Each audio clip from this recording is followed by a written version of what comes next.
All right, welcome to The Explainer. Today, we're going to tackle one of history's most disruptive thinkers, the Scottish philosopher David Hume. That's a pretty heavy statement, right? And it's from way back in the 19th century. So the question we have to ask is, how? How could just one guy have such a massive impact on pretty much everything? So, who was this guy? The man who looked at centuries of certainty and just decided to doubt it all? Okay, let's get into it. We're going to see how Hume basically assembled an intellectual wrecking ball to smash some of our most basic beliefs. So first up, let's meet the man, David Hume. He was born in Edinburgh back in 1711, and you've got to picture the world he grew up in. It was super religious, really politically charged, a time of big, certain beliefs. But Hume, well, he wasn't about that life. His family wanted him to be a lawyer, a respectable job. But instead, he turned to philosophy. And that decision kicked off a lifelong mission to question, well, pretty much everything everyone took for granted, from science all the way to religion. All right, so let's look at his first major target. And it's something so basic that you and I almost never even think about it. It's the idea of cause and effect. Think about it. We see one thing happen, and then another thing happens right after. And our brain just instantly goes, yep, the first thing caused the second. It's automatic. But Hume tells us to slow down, to look closer. Let's use his famous example, a game of billiards. What are we really seeing with our own eyes? Okay, so we see ball A rolling toward ball B. We see them touch. And then we see ball B roll away. 3 simple steps. But here's where Hume drops the bombshell. He asks, did you actually see the causation? Like, did you see some kind of invisible energy or force jump from the first ball to the second? No, right? You just saw a sequence of events. And that was Hume's whole point. He argued we never actually perceive this magical thing called causation. All we ever see is one event and then another event that constantly follows it. He calls this constant conjunction. That feeling of cause, that's just something our own mind invents and adds to the story. So his wild conclusion is this.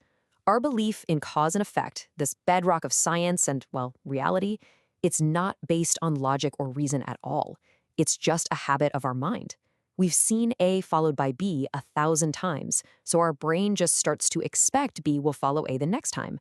It's an expectation, a feeling. It's not a cold, hard, logical fact. Okay, so if he's done shaking up how we see the outside world, what's next?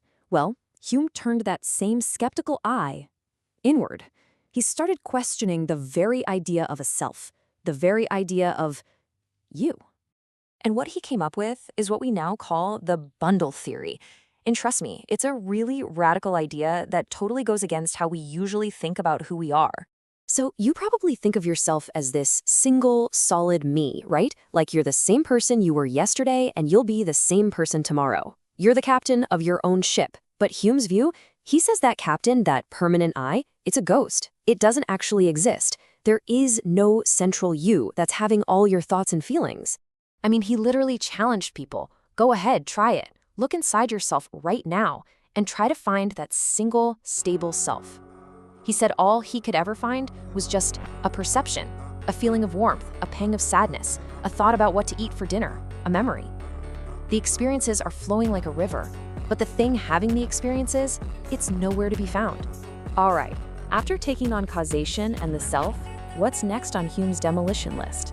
You guessed it, one of the biggest pillars of religion, miracles. Now, his approach here was really clever.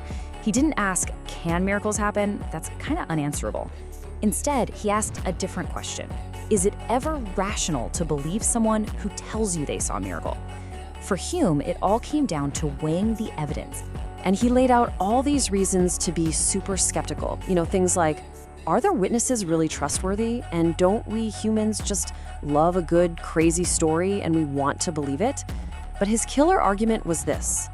The proof we have for the laws of nature, like gravity always works, is based on countless uniform experiences.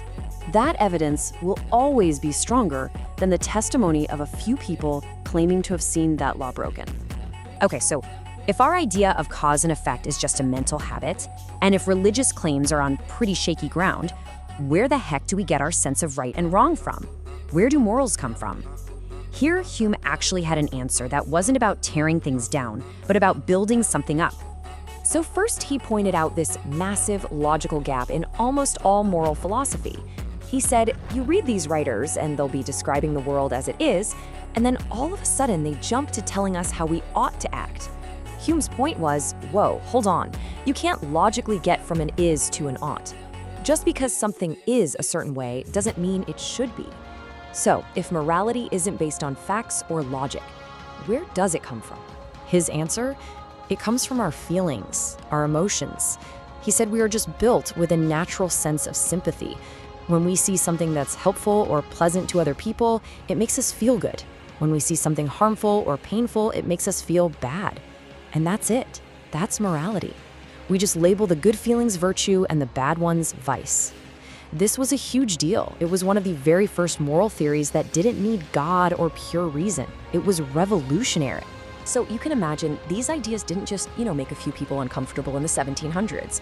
No, they sent a shockwave that's been rattling Western thought for over 250 years. I mean, the fallout was massive. The great philosopher Immanuel Kant famously said that reading Hume woke him up from his dogmatic slumber. Basically, it forced him to rethink everything. Then you have John Stuart Mill, who took Hume's idea about utility, the idea that good things are useful and agreeable, and turned it into the whole ethical system of utilitarianism. And get this, even Albert Einstein was a fan. He said Hume's skepticism about things you can't actually see helped him question concepts like absolute space and time, which was crucial for developing the theory of relativity. Pretty wild, right? So, why does all this matter to us today? What's the big takeaway from all this? Demolition. I think Hume's work is really a challenge for us to be a little more humble about what we think we know. He's forcing us to ask a really uncomfortable question. Are my strongest, most cherished beliefs actually based on solid evidence and reason? Or are they just comfortable habits of my mind? And that question, man, it's just as powerful and unsettling today as it was back in the 18th century. And it absolutely leaves us all with something to chew on.